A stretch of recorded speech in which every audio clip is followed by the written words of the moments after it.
There is a moment, and most people miss it, when the life you built starts to come apart at the edges, not because something went wrong, but because something in you finally started watching. You felt it. Maybe you felt it this morning. Maybe you felt it 6 months ago, and you have been trying to explain it away ever since. That quiet, disorienting sense that the life you are living no longer quite belongs to you. That the goals you were chasing have lost their pull. That the version of yourself you have been performing, the one that everyone around you recognizes, the one that has a plan and a trajectory and a story, has started to feel like a costume. Like something you put on every morning out of habit rather than truth.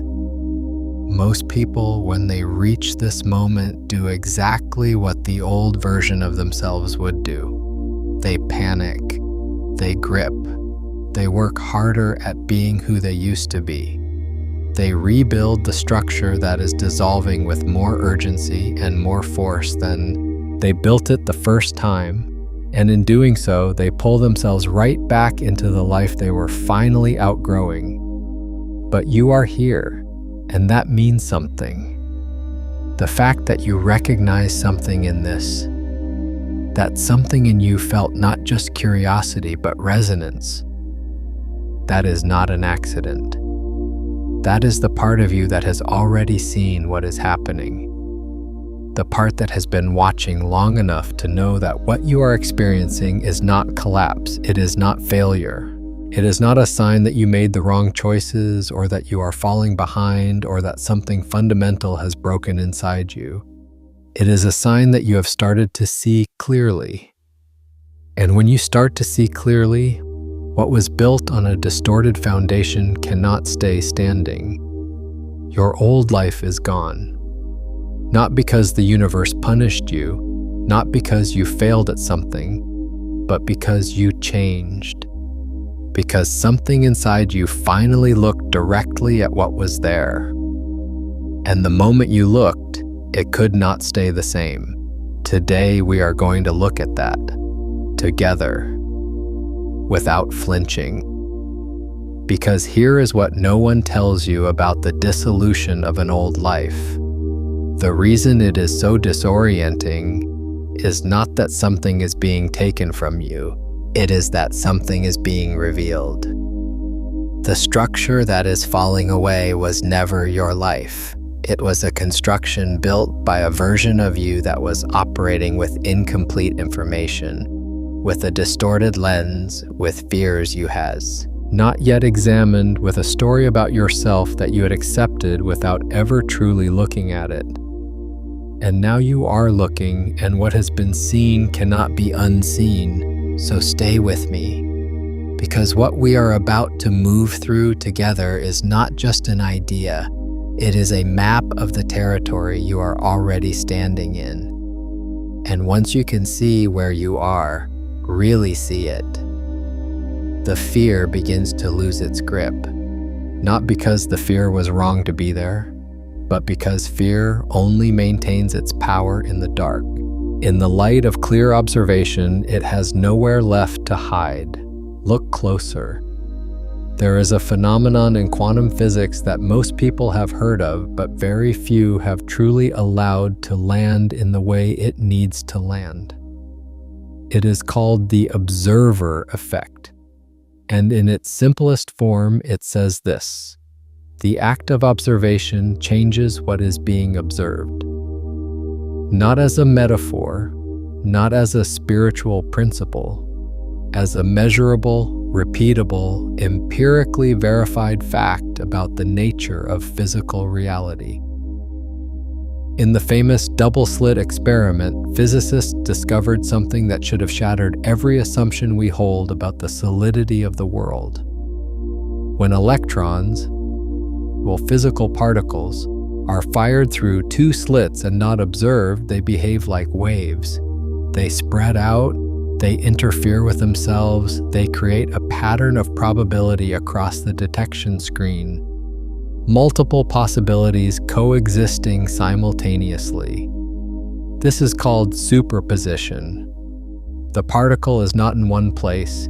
It is everywhere it could be all at once until something changes. What changes it is observation. The moment a measuring device is placed to determine which slit the electron passes through, the moment consciousness interacts with the system, the wave function collapses. The electron stops being a spread of probabilities and becomes a definite particle in a definite location. The act of watching forced reality to choose. Sit with that for a moment. Do not rush past it. This is not philosophy. This is measurable. This is the mathematics describing the behavior of the physical universe at its most fundamental level. Reality, at the quantum scale, does not exist as a fixed structure.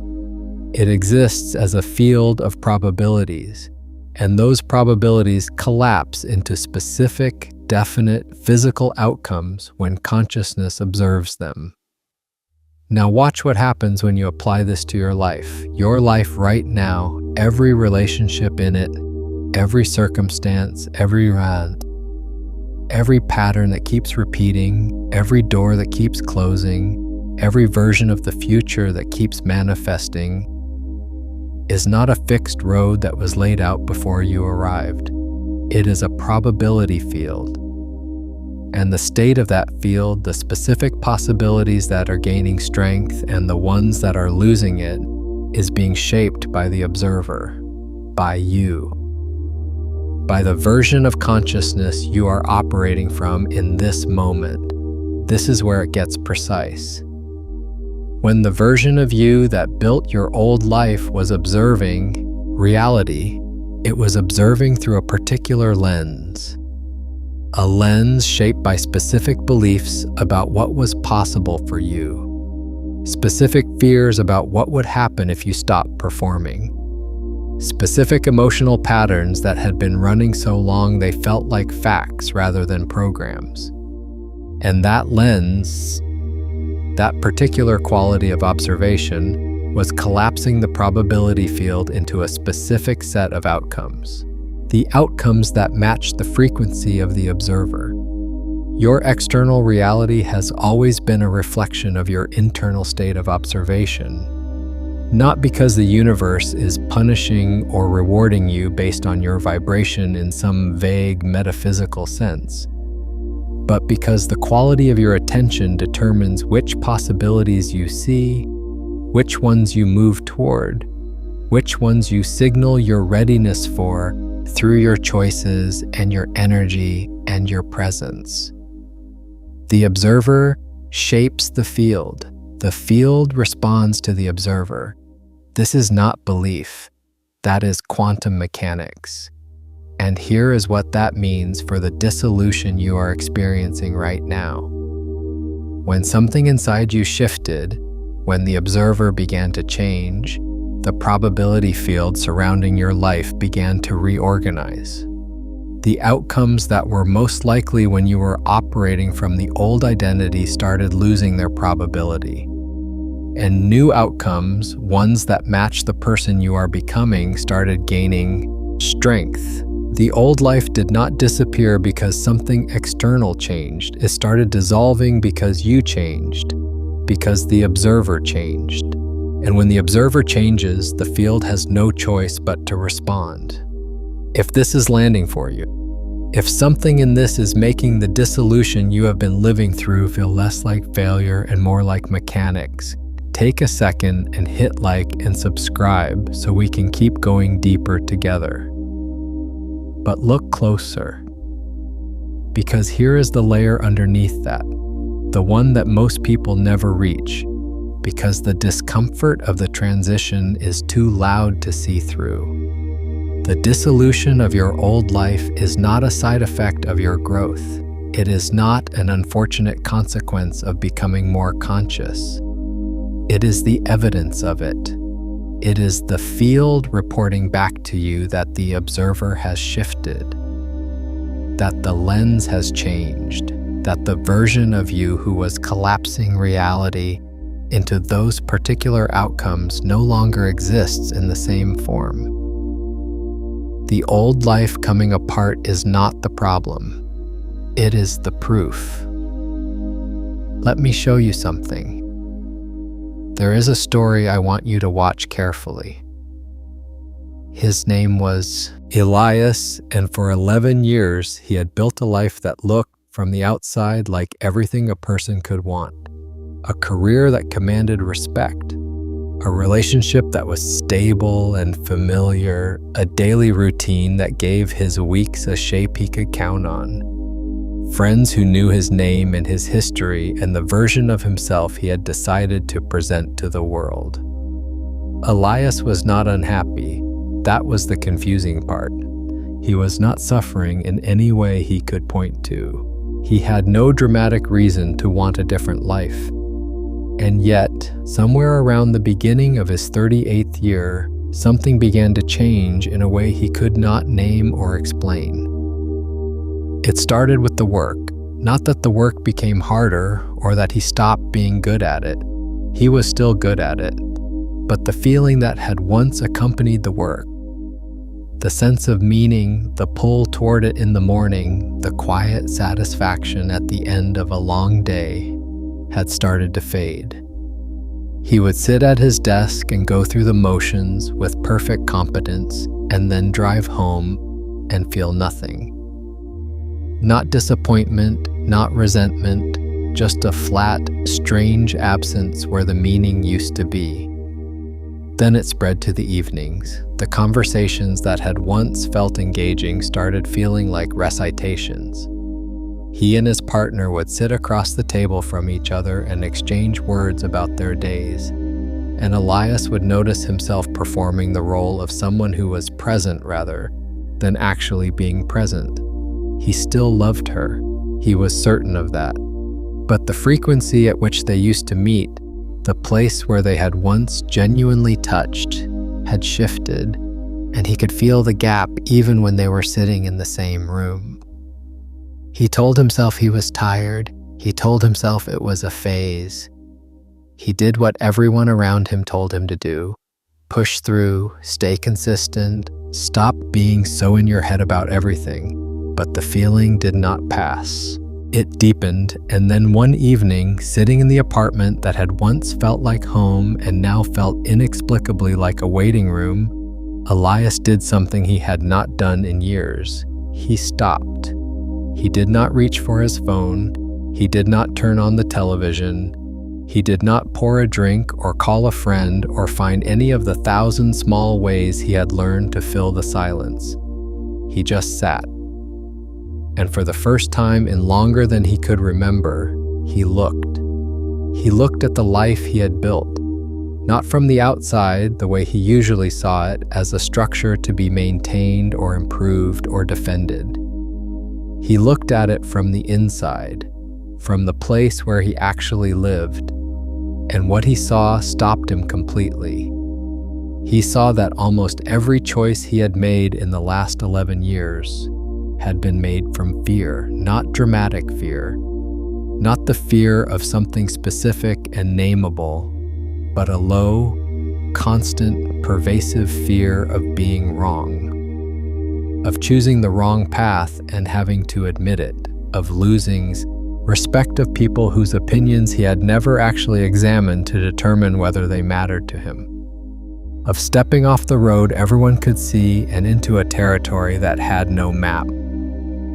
He had built a life that looked right from the outside because he had been watching himself through other people's eyes. And in doing so, he had never once looked at his own life through his own. The moment he saw it, the moment he truly looked, something happened that he had not expected. He did not feel grief. He did not feel regret. He felt something closer to relief, a vast, quiet, almost frightening relief. Because the thing he had been most afraid of, the dissolution, the not knowing, the loss of the structure he had worked so hard to build, turned out to be less terrifying than the thing he had been doing instead, pretending not to see. And you You have been both of these people, the one who builds carefully to avoid looking, and the one who finally stops and looks. Today, you chose to look. What did you see when you made that choice? Drop it in the comments, not the whole story, just the specific thing that came into focus when you stopped looking away. One sentence is enough, because naming what you have seen is itself an act of observation. Look closer. Here is what the story of Elias reveals that goes beyond the personal narrative. What he discovered in that moment of genuine observation was not just that his life had been built on fear, that is, the surface layer. What he discovered at the level underneath that was something far more precise and far more useful. He discovered that the version of himself who had built that life, the one operating from that specific set of fears and beliefs and patterns, had been the observer, and the observer had been shaping the field. Every choice he made was an act of observation that collapsed specific probabilities into specific outcome. Every time he chose the familiar over the authentic, he was sending a signal to the field. Every time he performed the version of himself that other people recognized rather than the version that was actually emerging, he was reinforcing the probability structure of the old timeline. And the field, as it always does, responded. It kept producing outcomes that matched the observer. This is not a moral judgment. This is not a story about Elias being wrong or unconscious or failing at his own life. This is a description of mechanics. The mechanics of how consciousness interacts with the probability field of reality. And those mechanics do not care about your intentions. They respond to the actual state of the observer, not the state you wish you were in, not the state you are performing, the state you are actually in at the level where your nervous system and your deepest beliefs are generating the signal that the field receives. This is where the quantum observer effect stops being a physics lecture and starts being a mirror. Because here's the question that changes everything, the one I want you to sit with right now rather than rushing past it. What has the state of your observation been creating? Not what have you been trying to create, not what you have been affirming or visualizing or working toward on the surface. What has the actual quality of your observation, the lens through which you have been watching your life, been collapsing into form? Pause here.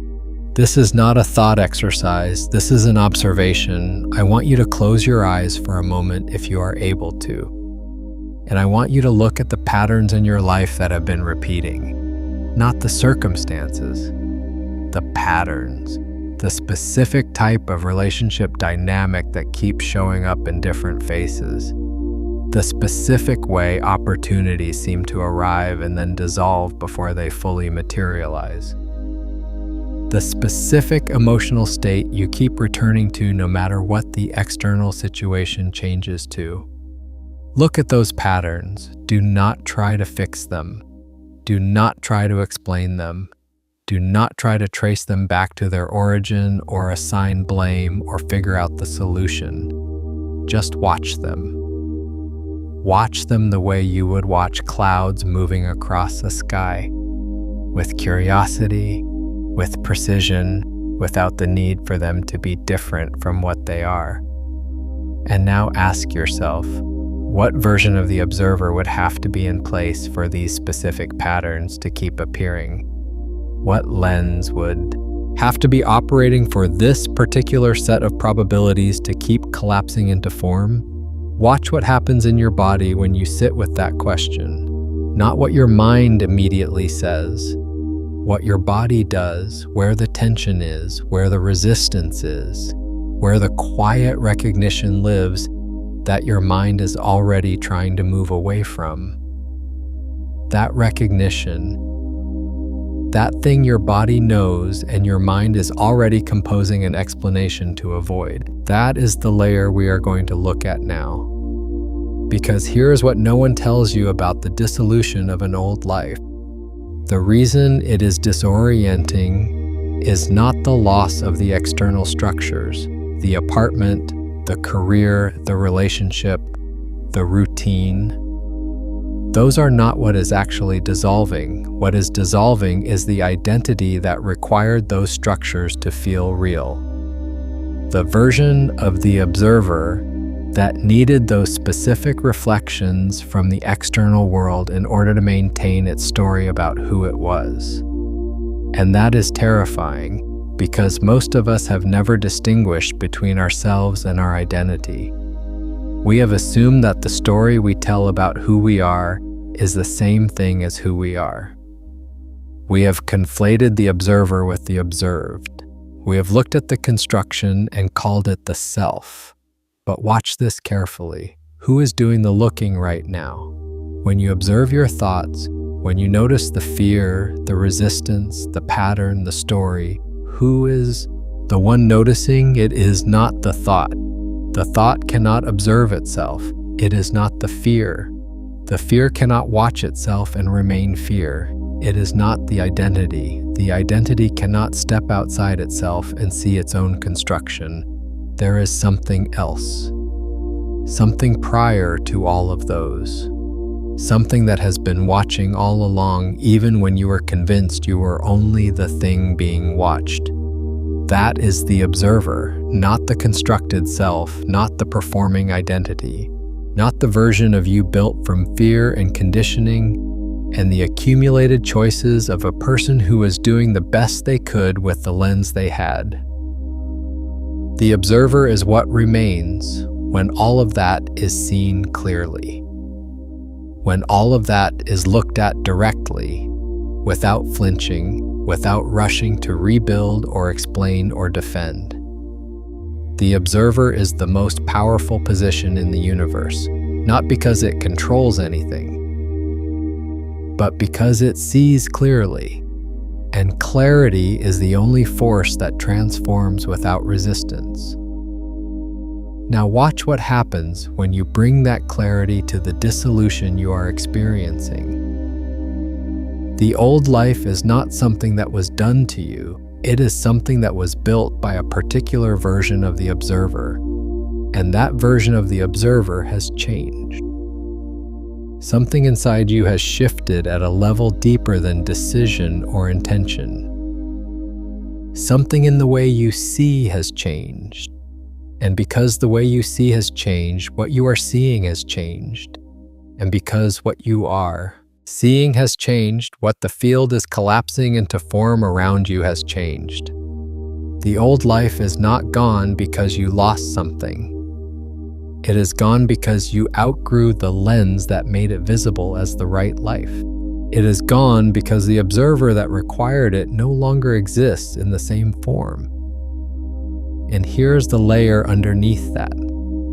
The structures that are dissolving right now, the goals that have lost their pull, the relationships that feel like they are speaking a different language, the routines that belong to someone else's life, they were not failures. They were perfect expressions of the observer you were then.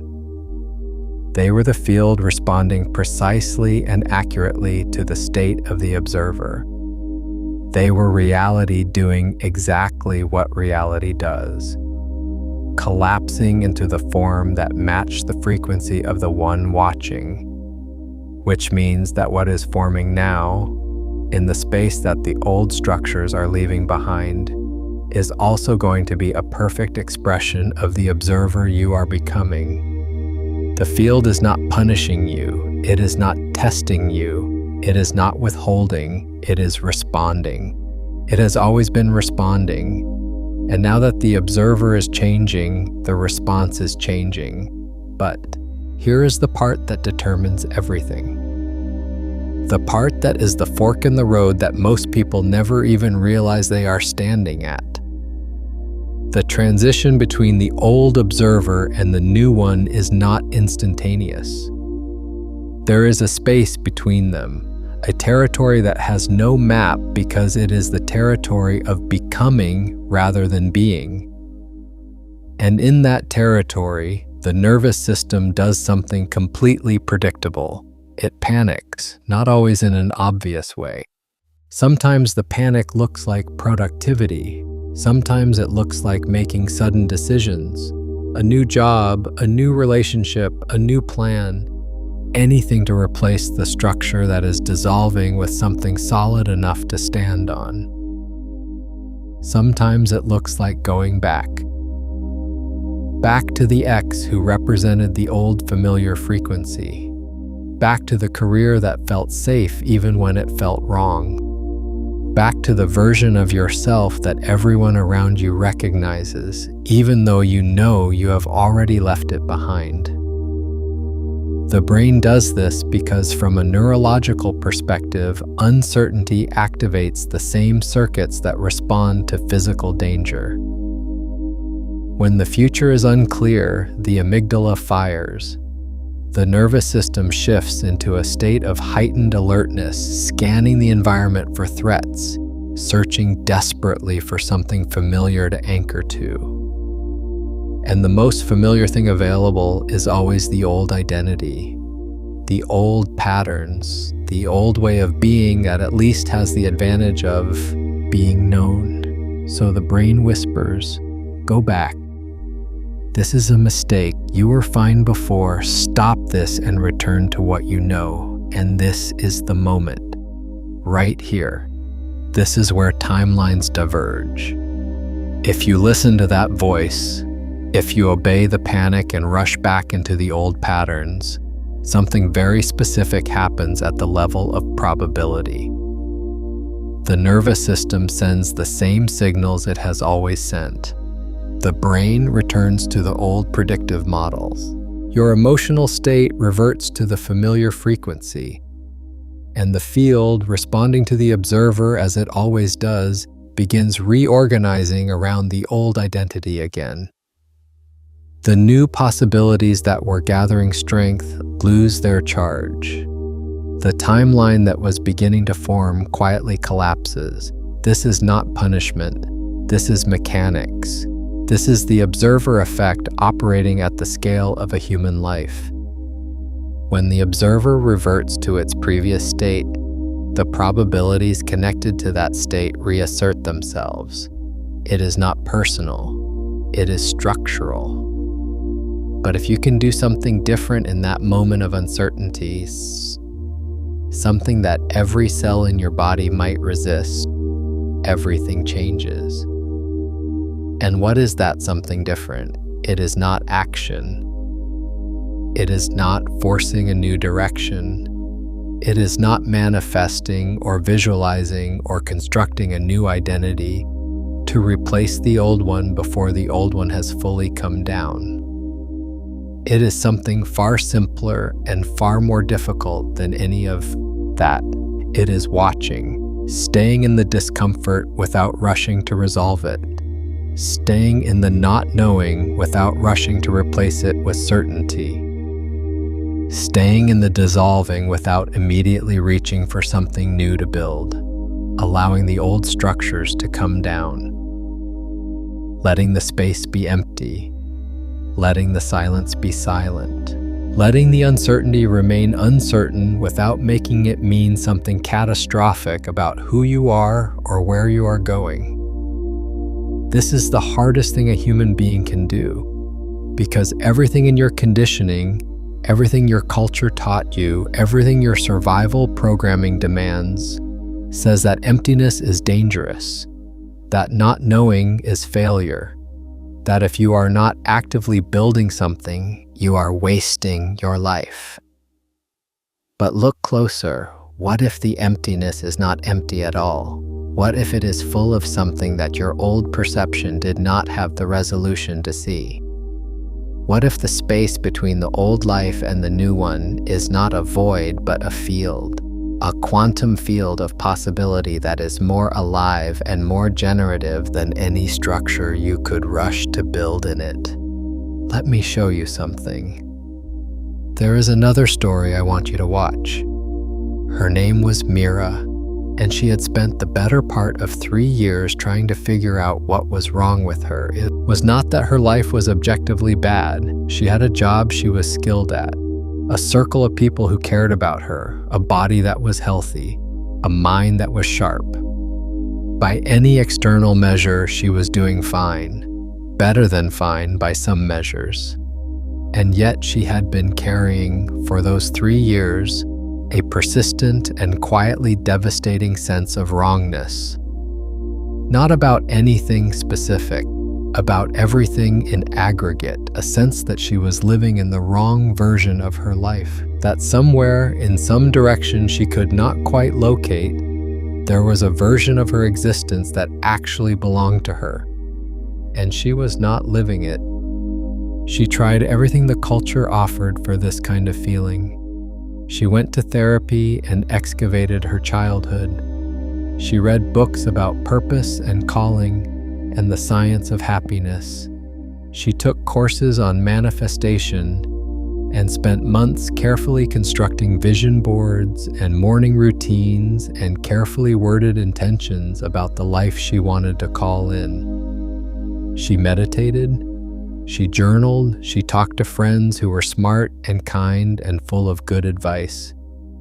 And nothing shifted. The wrongness remained, not louder, not quieter, just there, like a frequency she could not stop receiving. The thing that finally changed was not a decision, it was an observation. One afternoon, sitting in a coffee shop with a journal open in front of her, and a pen she had not yet touched, Myrrah noticed something she had never noticed before.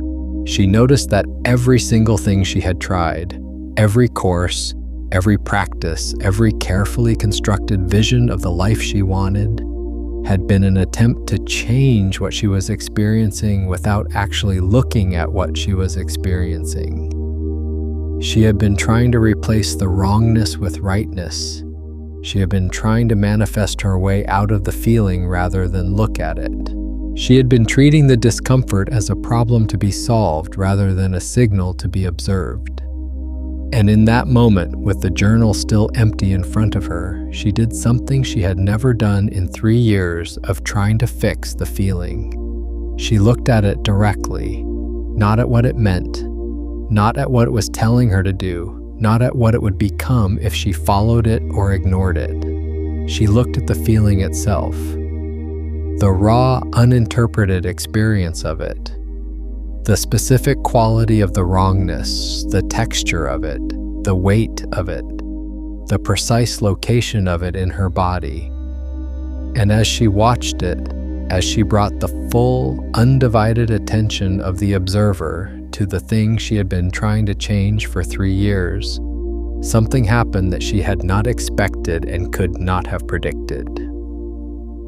It started to move, not away, not into something more comfortable. It started to move the way something moves when it is finally being seen rather than avoided. It shifted, it changed shape. It revealed something underneath it that the avoidance had been concealing. Not a solution, not an answer. Something more fundamental than either of those. A recognition. The wrongness was not a sign that her life was wrong. It was a sign that she had been watching her life through someone else's eyes. That the version of herself she had been trying to manifest, trying to construct, trying to call into being was not actually her version. It was a version assembled from other people's definitions of what a good life looked like. A version built to be recognized and approved of rather than actually lived. The wrongness was the observer trying to correct the lens. The discomfort was the field signaling that the observer and the observed were out of alignment. That the person doing the watching was watching through a distorted lens, and the distortion was producing a life that felt, at the level of lived experience, like someone else's. The moment she saw that, the moment the observation was complete, the 3 years of wrongness did not vanish, but it lost its power because she had seen it clearly, and what has been seen clearly cannot continue to control from the shadows. And you have been carrying something like what Myrrah carried. Not necessarily the same shape, but the same structure, a sense of wrongness or displacement or dissolution that you have been trying to fix rather than observe. A discomfort you have been treating as a problem rather than a signal. What happens when you stop trying to fix it and start watching it? Let's find out right now. Pause here. This is an observation, not a thought exercise. I want you to bring to mind the specific thing about your current life that feels most wrong. Not the most dramatic, the most persistent, the thing that has been there the longest, that keeps returning no matter what you do about it. The thing you have tried to fix, to explain, to outgrow, to manifest your way past. Do not try to solve it. Do not try to understand where it came from or what it means about your future. Just look at it, the way you would look at an object in a room, with curiosity, with precision, without the need for it to be different. Notice where it lives in your body. Notice its texture. Notice whether it has a color or a weight or a temperature. Notice what happens to it when you look at it directly rather than looking away from it. Watch what happens in your body right now, not what your mind says about it, what your body does. Most people, when they try this for the first time, expect the discomfort to intensify. They expect that looking at the thing directly will make it worse. But watch what actually happens. Watch what the thing does when the observer turns toward it rather than away. This is the quantum observer effect at the scale of your inner life. The probability structure of the discomfort begins to shift the moment it is observed with clarity rather than avoidance. Not because observation is magic, but because what was maintaining the discomfort in its current form was the quality of attention being directed at it. The anxious, avoidant, fix-it-now quality of attention that was treating it as a threat. The moment the observer shifts to clear, non-reactive watching, the field responds. What you observe with clarity, you change. What you avoid observing controls you. Now look closer. There is a layer underneath the dissolution of your old life that most people never reach, because the surface layers are loud enough to keep them occupied.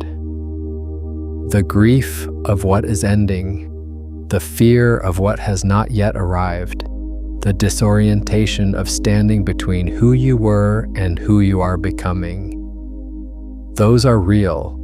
They are not to be dismissed or bypassed. But they are the surface. Underneath them is something that requires a different quality of attention to see. Something that is not grief or fear or disorientation, but something more precise, more specific, more personal. It is the recognition of what the old life was actually doing for you. Not what you told yourself it was doing, not the narrative you constructed about why you built it the way you built it. What it was actually doing functionally at the level of the observer. What it was protecting you from having to see. Because here is what no one tells you about the structures we build in our lives, every single one of them. Every career, every relationship, every routine, every identity is simultaneously a construction and a concealment. It builds something visible and in doing so conceals something underneath that the builder was not yet ready to look at. The career that gave you status and purpose was also protecting you from having to look at the fear that you were not enough without the status. The relationship that gave you stability and belonging was also protecting you from having to look at the terror of being truly alone with yourself. The routine that gave your days structure was also protecting you from having to look at the formlessness underneath, the vast, unstructured territory of who you actually are when no one is watching and nothing is required. The old life was not just a life, it was a carefully constructed field of objects to keep the observer's attention occupied on the surface, so it never had to look at what was underneath. And now the objects are dissolving. And the question, the real question, the one that the dissolution is actually asking, is not what do I build next? It is, what have I been avoiding looking at that I'm now being asked to see? Watch what happens in your body when you hear that question.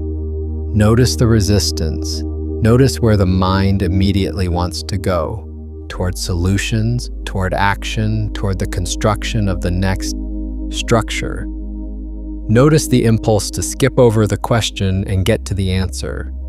That impulse is the old observer trying to reassert itself, trying to keep the attention on the surface where it feels safe. Do not follow it. Stay with the question. What have you been avoiding looking at? This is the layer that transforms everything. Not because the answer is dramatic, not because what you have been avoiding is some terrible hidden truth that will shatter you when you finally see it, but because the act of looking, the act of turning the observer's full attention toward the thing that has been running in the shadows, is itself the transformation. You do not need to fix what you see. You do not need to understand it completely, or trace it to its origin, or construct a plan for dealing with it.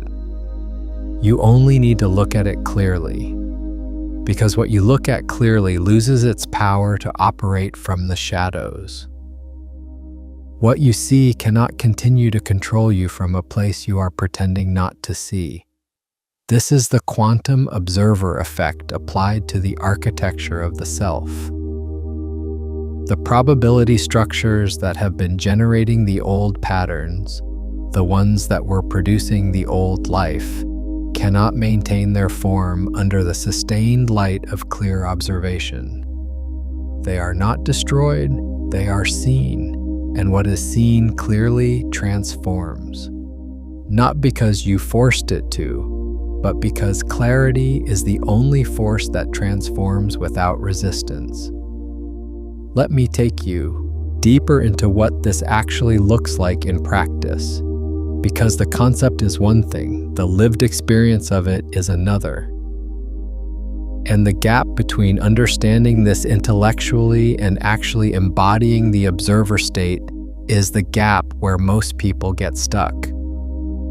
Here is what embodying the observer state actually requires. And I want to be precise about this because the language around it gets vague in ways that make it impossible to actually do.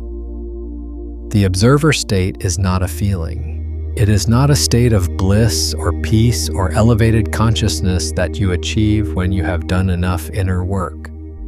It is not something you arrive at after sufficient meditation or sufficient healing or sufficient spiritual development. The observer state is available right now, in this moment, regardless of what you are feeling, regardless of how much fear or grief or disorientation is present, regardless of how loud the old patterns are. The observer state is simply the act of watching what is happening without collapsing into it, without becoming the thought, without becoming the emotion, without becoming the story. Watching it the way you would watch weather. You can be in the rain and still be the one watching the rain. You can be in the fear and still be the one watching the fear. You can be in the dissolution and still be the one watching the dissolution.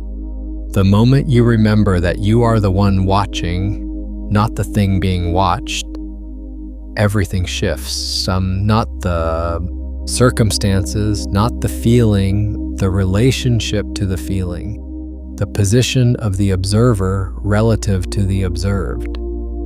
And that shift in position is the shift that changes what the field collapses into. Now here is where it gets even more precise. There is a difference between watching and analyzing, between observing and interpreting, between seeing and explaining. And most people, when they try to embody the observer state, immediately collapse back into analysis. They look at the thing for a moment and then immediately start thinking about the thing, constructing narratives about it, searching for meaning in it, planning their response to it. And in doing so, they lose the observer state and return to being the character in the story rather than the one watching the story. The observer state requires a specific kind of attention, not passive, not detached, not the cold clinical observation of someone who has removed themselves from their own experience, but alive, present, fully engaged attention that is not trying to do anything with what it sees, not trying to change it or understand it or use it or fix it, just seeing it precisely, clearly, without agenda. This is the practice, and it is the most powerful practice available to a human being. Not because it is mystical, but because it is the only thing that changes the fundamental position of the observer relative to the field. And when the position of the observer changes, the field responds. Let me give you the practice in its simplest, most direct form. Pause here. This is an observation. For the next few moments, I want you to watch your own mind. Not control it, not direct it, not try to quiet it or fill it with better thoughts. Watch it. The way you would watch traffic from a window. Notice the thoughts as they arise. Notice their quality. Notice whether they are moving toward the future or the past. Notice whether they are constructing or deconstructing. Notice whether they are moving toward what you want or away from what you fear. Do not follow any of them. Do not engage with any of them. Just watch them arise and pass, each one appearing in the field of your awareness and then dissolving back into it. Now ask yourself, who is watching? Not as a philosophical question, as a direct investigation. Who is the one noticing the thoughts? Who is the one aware that the thoughts are arising? That awareness, that presence that is watching the activity of the mind is not a thought. It is not an emotion. It is not an identity. It is the observer. And the observer was there before the thought, and it will be there after the thought has passed. And it is there right now, watching this. This is what you are, not the thoughts, not the patterns, not the old identity that built the old life, not the fear that is resisting the dissolution, not the grief that is mourning what is ending, not the confusion that does not yet know what comes. Next, you are the one watching all of that. And the one watching cannot be dissolved, cannot be lost, cannot be ended by the ending of the old life, because the observer is not a structure. It is the one watching the structures, including the ones that are falling. Sit with that for a moment. Do not rush past what you just saw. Now let's look at what this means for the specific territory you are standing in right now, because the principle is one thing. The application to your actual life, to the specific dissolution you are experiencing, the specific patterns you are watching dissolve, the specific new possibilities that are beginning to form, is where the real work happens. Here's what the transition from old life to new life actually looks like from the inside. And I want to be precise about this because the cultural narratives around transformation are almost universally wrong in ways that make the actual experience of transformation feel like failure. The cultural narrative says you hit a low point, you have a revelation, you make a decision, you take action, things change. Clean, linear, dramatic. The kind of transformation that makes a good story, before and after, the moment everything changed. But the actual experience of genuine transformation, the kind that happens at the level of the observer rather than the level of behavior, does not look like that. It does not feel like that. And the gap between what it actually feels like and what the culture tells you it should feel like is one of the primary reasons people give up on the transformation at exactly the moment it is most complete. Real transformation feels, from the inside, like loss, like confusion, like the ground disappearing, like the things that used to matter no longer mattering and the things that should matter not yet having arrived. It feels like being between. Not between two specific things you can name, just between. In the space that has no name because it is the space of becoming rather than being. And the mind encountering this space does what it always does with the unfamiliar. It labels it as wrong. It calls it depression or stagnation or failure or going backwards. It searches the environment desperately for evidence that something concrete is happening, that progress is being made, that the dissolution is leading somewhere specific and soon. And when it cannot find that evidence, because the new life has not yet fully formed, because the probability field is still reorganizing, because the observer is still in the process of shifting, the mind concludes that nothing is working and something must be done immediately to fix it. This is the moment of maximum danger in the transformation process, not because anything is actually wrong, but because the mind's misinterpretation of the in-between space as failure can cause the person to take actions that pull them back into the old probability structure just as the new one is beginning to cohere. Watch this carefully. Because this is the exact mechanism by which people stay stuck in the same life for years, even decades, while genuinely wanting to change. They enter the dissolution. They feel the discomfort of the in-between. The mind labels it as failure. They take action to resolve the discomfort, usually by reaching for something familiar. The familiar thing reactivates the old observer state. The field reorganizes around the old identity, and the new timeline that was forming collapses. And then 6 months later, or a year later, or 5 years later, the dissolution begins again, because the observer is still trying to shift. Because the life still does not match the emerging frequency.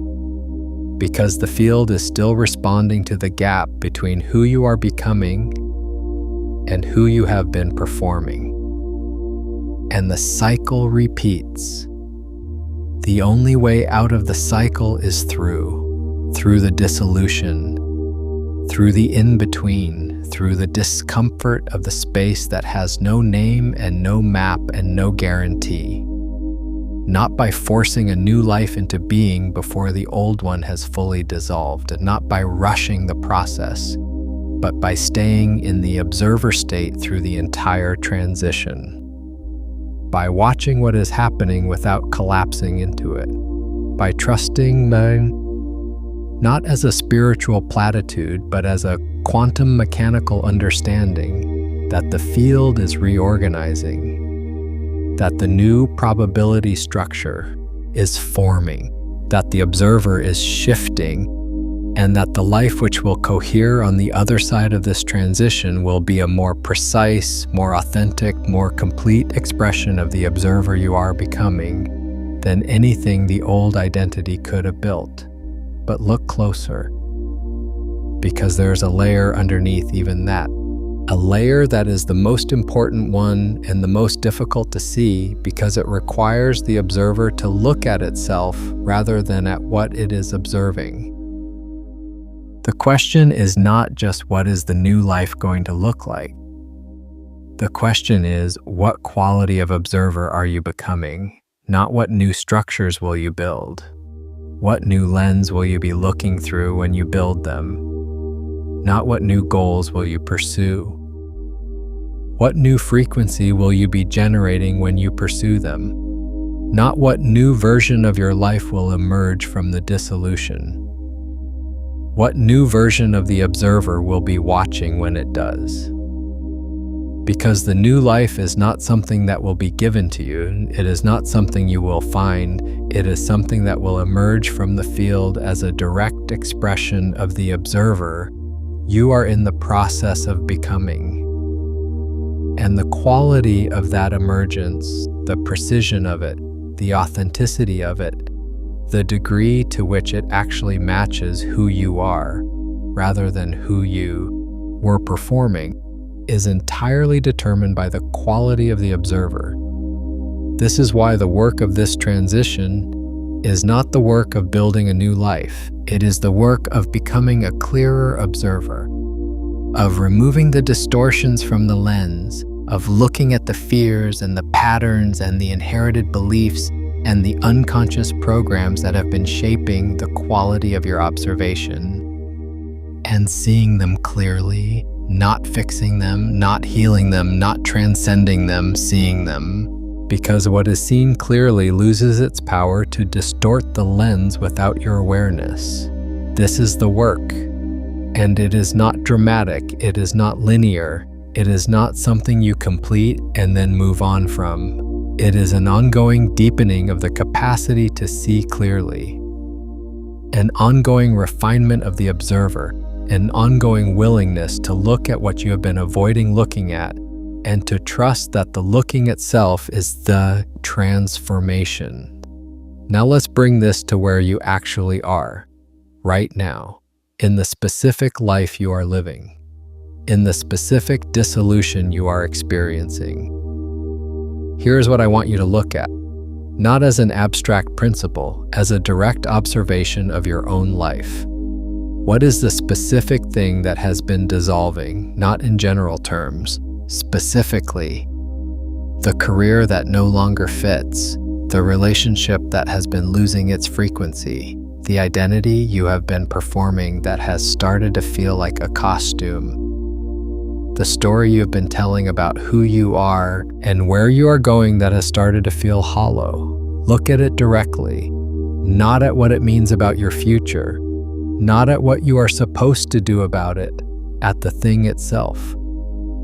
The specific texture of the dissolution, and now look at what it was giving you, not what you told yourself it was giving you, what it was functionally providing, what the observer was getting from it, what it was allowing you to avoid looking at. This is the question that unlocks the transition, because the new life that is forming in the space the old one is leaving behind will be shaped by the quality of this observation. If you can see clearly what the old structure was providing and concealing, you can enter the new territory with a clarity that allows the field to organize around something more authentic than what came before. If you rush past this observation, if you rebuild without looking, you will build the same structure in a new form and arrive some years from now at another dissolution of the same essential pattern. The field does not punish repetition, but it does report it, and what it reports is precise. Let me give you the practice for this specific observation, and I want you to actually do this rather than just thinking about doing it. Pause here. This is the deepest observation of this transmission. Think of the specific structure in your life that is most clearly dissolving right now. The one that has been losing its hold. The one that the old version of you would be most urgently trying to rebuild.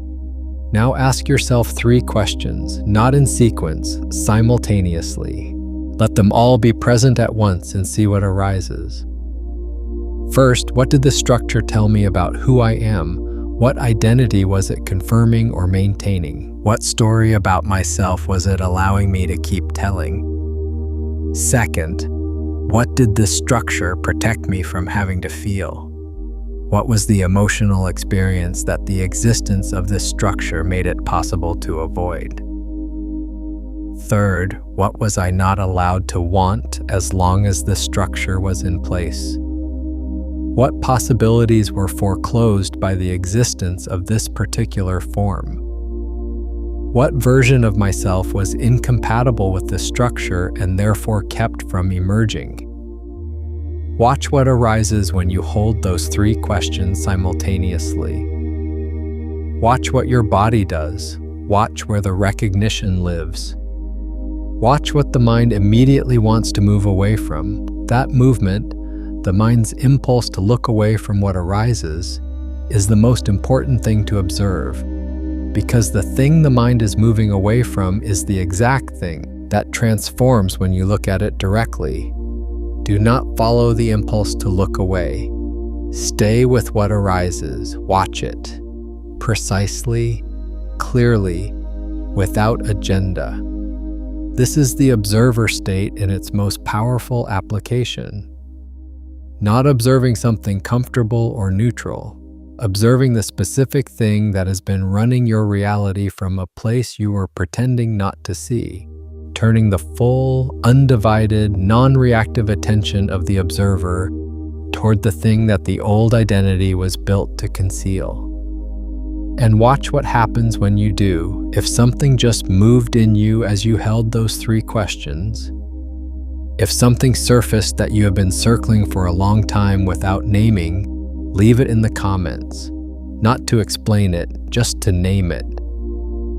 What did the observer finally see when it stopped looking away? Even one word carries weight here. This is what no one tells you about the dissolution of an old life. The dissolution is not the loss. The dissolution is the revelation. The structures that are falling away precisely because the observer has developed enough clarity to see through them, to see what they were built on, to see what they were concealing, to see that they were never the life itself, but the scaffolding around a version of the life that was built before the observer had the clarity it has now.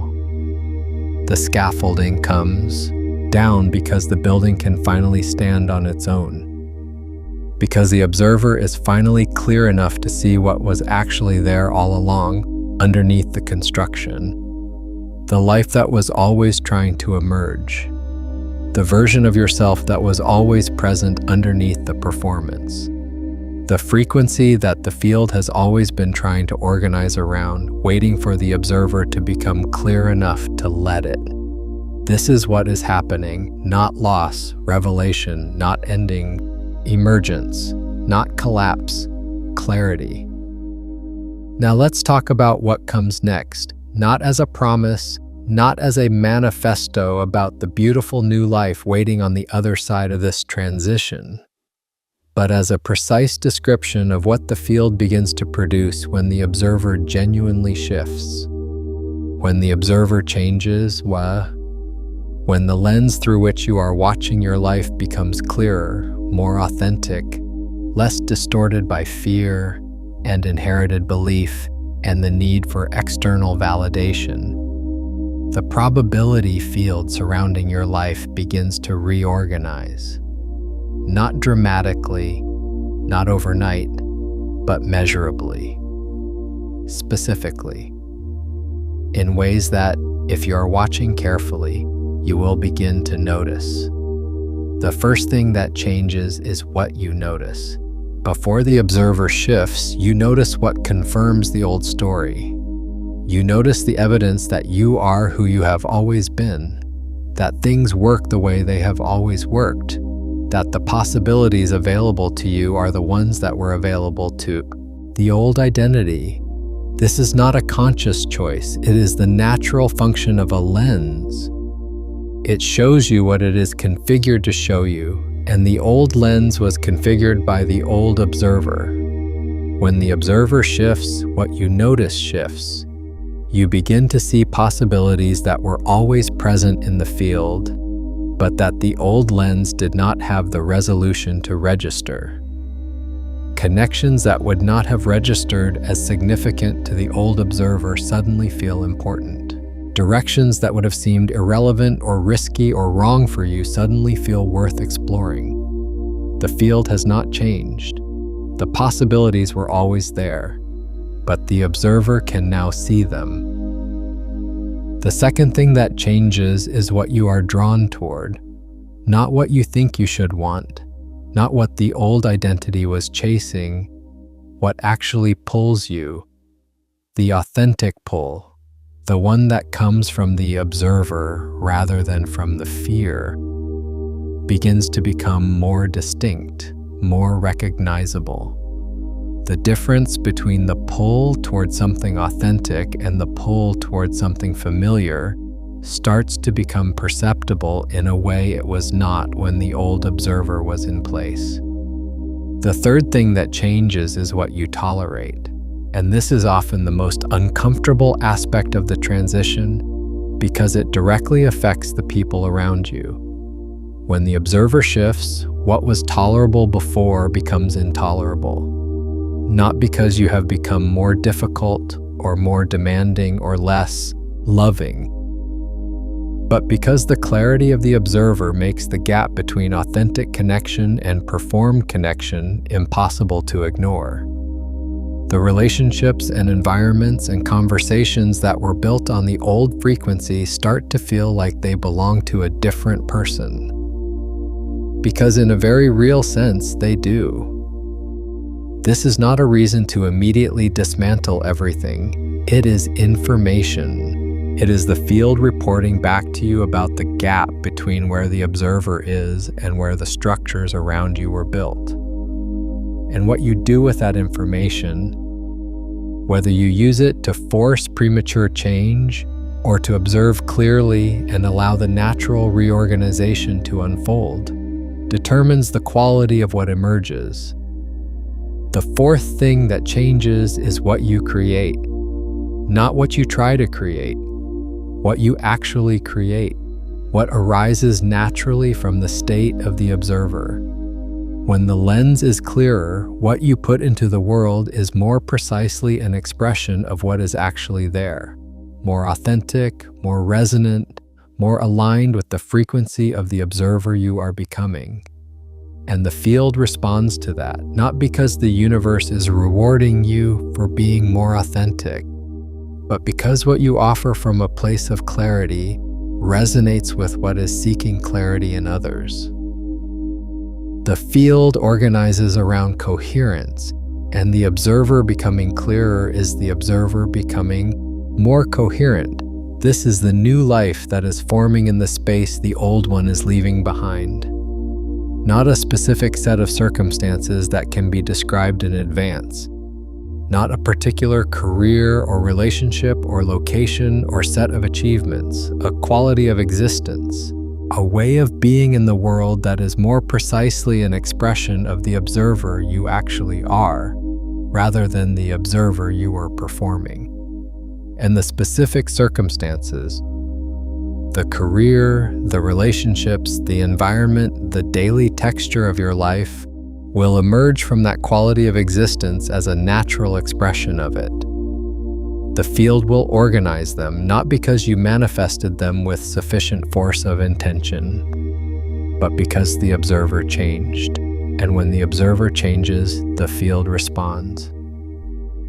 But look closer. One more time, because there is a final layer to this that I do not want you to miss, a layer that is the most important one, and the one that is most easily skipped. In the excitement of understanding that something new is forming, the new life that is emerging is not the destination. It is the next observation point. Every life you build, every structure, every relationship, every identity, every version of yourself you inhabit is a position from which you observe, and from every position you can see some things clearly and other things not at all. Because every lens, no matter how clear, is still a lens, still a particular perspective, still a specific configuration of the observer. The work of the observer is not to arrive at the perfect life from which everything can be seen clearly.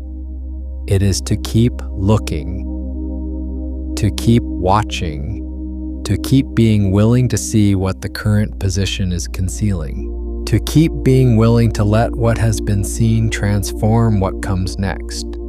This is not a burden. It is the nature of consciousness. It is what it means to be alive and aware and genuinely engaged with the reality you are inhabiting. The observer does not arrive. The observer watches, and in watching, transforms, and in transforming, watches differently, and in watching differently, transforms again. This is the spiral, not the circle of repetition that keeps producing the same patterns because the observer never genuinely shifts. The spiral of genuine evolution, where each cycle of dissolution and emergence brings the observer to a new vantage point, a clearer lens, a deeper capacity to see, a more authentic relationship between the one watching and the life being watched. Your old life is gone, not as a tragedy, as a completion. The observer you were then built something that was a perfect expression of the clarity available at that time. And now the clarity has deepened, and the life that was built from the old clarity cannot hold the shape of the new. So it is dissolving, making space for something that can. And you, the one watching this, the one who felt something when you arrived here today, the one who has been sitting with the recognition that something is ending and something is beginning, and the space between them is the most uncomfortable territory you have ever occupied. You are not falling apart. You are falling through into a clarity you have not yet fully inhabited, into a version of yourself that the old life could not have contained, into a field of possibility that the old observer could not have seen. And the only thing required of you in this moment is the thing that has always been the most powerful thing available to you. Not action, not force, not the construction of the next structure before this one has finished coming down. Watching clearly, without flinching, without looking away. Here is what I want you to do with what you have seen today. Not as a task, as a continuation of the observation. In the comments below, I want you to drop one thing, not the whole story. One thing, the specific thing you have been avoiding looking at that this transmission helped you see. The thing that was running your reality from a place you were pretending not to see. The thing that, now that you have looked at it directly, cannot continue to operate from the shadows in the same way. Name it. Even so, in one word, even in one sentence. Because the act of naming what you have seen is itself an act of observation. It is the observer declaring, I see this. I'm no longer pretending not to see it. And what has been named cannot be unnamed. If you found something here that shifted something in you, if something in this transmission helped you look at something you have been avoiding, share it with someone who is standing in the same in-between territory, someone who is in the dissolution and interpreting it as failure, someone who needs to hear that what they are experiencing is not collapse but construction, not loss but revelation, not the end of their life but the beginning of a more honest one. When you share this with someone who is ready to look, you are not just passing along a video. You are giving them permission to stop pretending not to see. And that permission, offered by someone who has already chosen to look, creates something between you. A shared field of observation where the clarity available to one amplifies the clarity available to both. And when you feel the noise of the day pressing back in, when you feel yourself reacting instead of watching, come back to this. Let it be the thing you return to in a moment of stillness, because the observer you were when you arrived here today is not the same observer who is finishing this. And it is worth watching that too, because the observer effect is not only individual. When a field of observers turns its collective attention towards something, when a community of people who are willing to look without flinching begins to see clearly together, the probability field responds to that collective observation. The clarity amplifies. The possibilities that were available to the individual observer become more accessible to everyone in the field. This is what this channel is. Not a place to receive information, a field of observers. A community of people who have chosen to look rather than look away. Who have chosen the discomfort of clear seeing over the comfort of managed blindness. Who understand that the most powerful position available to them is not the position of control or force or strategic manifestation, but the position of the clear, unflinching, fully present observer. You belong in this field, not because you have arrived at some level of consciousness or completed some amount of inner work, but because you are willing to look, because you are here, because something in you recognized this and felt not just curiosity, but resonance, and that recognition is itself the observer knowing itself. Stay here. Keep watching. Not because you need to watch this channel specifically, but because the practice of watching, of turning the clear, non-reactive attention of the observer toward whatever is arising in your life, is the practice that changes everything. Not because it forces change, but because it allows what has always been trying to emerge to finally be seen clearly enough to take form.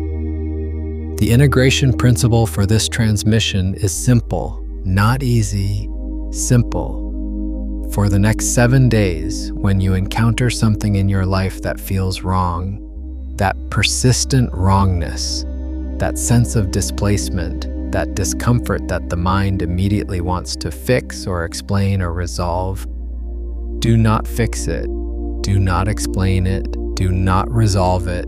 Watch it for 30 seconds, 60 seconds if you can, just watch it. With the same quality of attention we have been practicing today, clear, precise, non-reactive, without agenda, without the need for it to be different from what it is. And notice what it does when it is watched. Notice how the thing that seemed fixed and immovable when you were in reaction to it begins to move when you are in observation of it. Notice how the pattern that seemed like a permanent feature of your reality begins to reveal its structure when you look at it directly. Notice how the fear that seemed like a wall begins to reveal itself as a door when you stop trying to get past it and start looking at it. This is the practice. This is the quantum observer effect applied to the daily texture of your life. And 7 days of this practice will show you more about the nature of your reality and your relationship to it than years of trying to change things from the outside. You were never meant to look away. That is the truth. Underneath everything we have looked at today, the discomfort you have been feeling, the dissolution you have been experiencing, the in-between territory you have been navigating, all of it has been an invitation from the observer to itself. To stop managing the surface and start watching what is underneath. To stop performing the old identity and start seeing clearly what was always there beneath it. The old life is gone, and here is why that is a good thing. Because the observer you are becoming could not have lived it honestly, could not have inhabited it without the constant effort of pretending not to see what you now cannot stop seeing, could not have maintained the performance without the cost of the performance becoming greater than anything the performance was providing. The old life is gone because you are more awake than you were when you built it, because the lens has cleared, because the observer has shifted, because something in you finally looked at what was there. And the moment it looked, it could not stay the same. And what is forming in its place, what the field is beginning to organize around the clearer, more authentic, more genuinely present observer you are becoming, will be built on a foundation that the old life never had. Not the foundation of fear, managed carefully enough to look like confidence. Not the foundation of belonging purchased through performance. Not the foundation of a story about yourself, constructed to be recognized by people whose recognition you were never sure you actually wanted. The foundation of clear seeing, the foundation of the observer knowing itself. The foundation of a life built not to be looked at from the outside, but to be genuinely inhabited from the inside. This is what is available to you now, not after you have healed enough or grown enough or figured out enough. Now.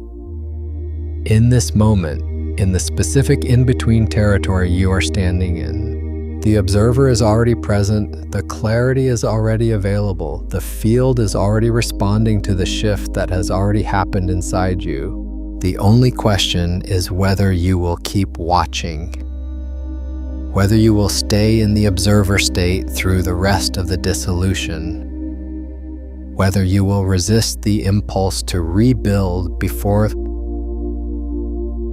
the space has finished revealing what it needs to reveal, whether you will trust, not as a belief but as a direct observation, that the field is reorganizing, that what is forming is more precisely you than what dissolved, that the clarity you are developing is itself the most powerful creative force available to you. Watch what happens when you do.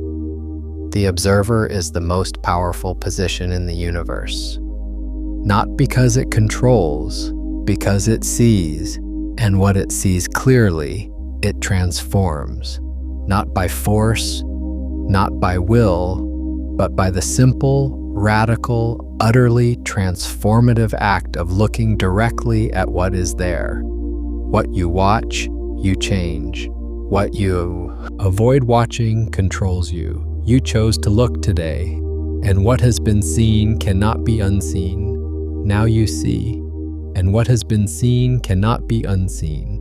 The next layer of this is already waiting for you. Once you understand what the observer sees, the deeper question becomes what the field has been quietly building while you were still trying to control the outcome. That is exactly what we go into in once you see what reality is actually building behind your back, nothing is the same. Watch it now and let the observer keep moving.